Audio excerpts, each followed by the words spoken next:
Panibagong araw, panibagong buhay mga kanoo. Welcome again to another vlog. So ngayong araw nakabili nga po pala ako ng isang malaking isda. So ito ay tulingan kung tawagin dito sa amin. Ito nga pala ay 1 kilo at kaunti. So hindi ko sure kung ano yung kaunti, kung 1/4 or 1/2, nakalimutan ko na. So yan.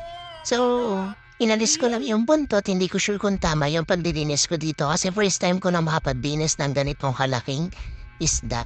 Pero kaya ko namang maglinis, yung maliliit lang ano. So huwag niyo pa akong i-judge kung mali man itong pagayat-gayat ko dito.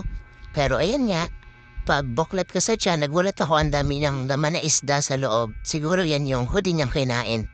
Yan, so pasensya na sa iyo, big fish, at ikaw ay aking ginayat. So ganito nga lang po pala yung paglilinis ko nitong isda, kung paano ko rin linisan yung maliliit na fish. Pero ang pinagkaiba lang is malalaki yung hasang at laman sa loob. Ang luto nga po pala na gagawin natin dito ay ipapais lang natin, or kung tawagin ay sinaing na tulingan. So ganun lang po yung gagawin nating luto. At nang matanggalan ko na ng mga lamang loob itong isda, ay hugasan lang natin ang mabuti. And after nyan, kapag nalinis na natin yung fish, gagayatin naman natin to na maninipis na gayat lang. So hindi nga para din ako sure if tama ba itong way ng paggayat ko, pero meron naman tayong iba't ibang pamamaraan kung paano natin ginagayat tong isda. Pero ako, ginayat ko lang ng maninipis at medyo matitigas na nga pala yung mga tinik nito, kaya pinupukpok ko na gamit itong aking kamay. Manipis na gayat nga lang pala yung ginawa ko para medyo marami-rami yung maproduce natin dito sa ating lulutuing isda. Kapag naluto na nga pala natin tong sinaing na isda, pwede naman natin itong prituhin kinabukasan o kaya naman igataan natin. So marami pa tayong pwedeng gawin dito sa ating sinaing na isda.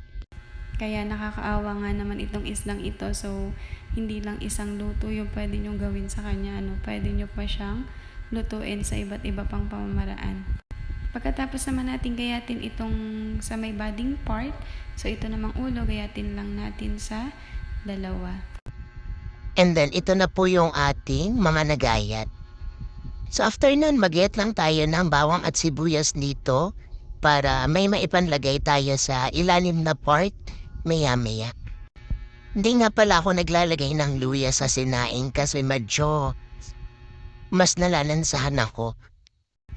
Kaya ang nilalagay ko na lang dito sa sinaing na isda ay itong kalamyas na pinatuyo natin last time. So, ang nagsisilbing pampaalis na lansa na lang ng ating isda ay suka at saka itong kamyas.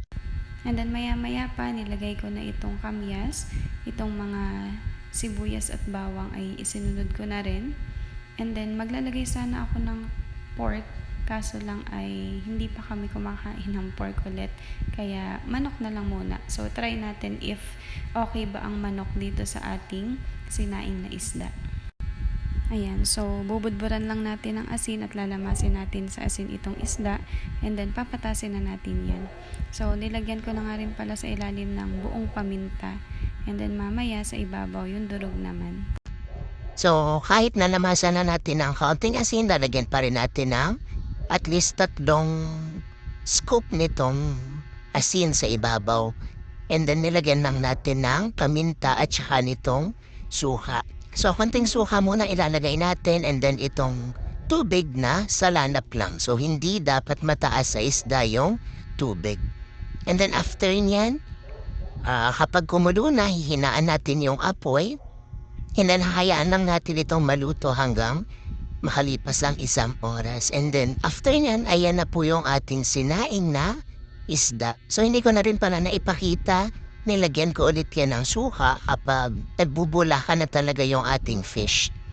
And then, ito na yung ating finished product ng tulingan na isda. So, okay din naman yung manok. Masarap naman siya. And then, bukas, pwede na natin itong igatan or kaya naman iprito. So, mas masarap yun para sa kinabukasan. Yan lang.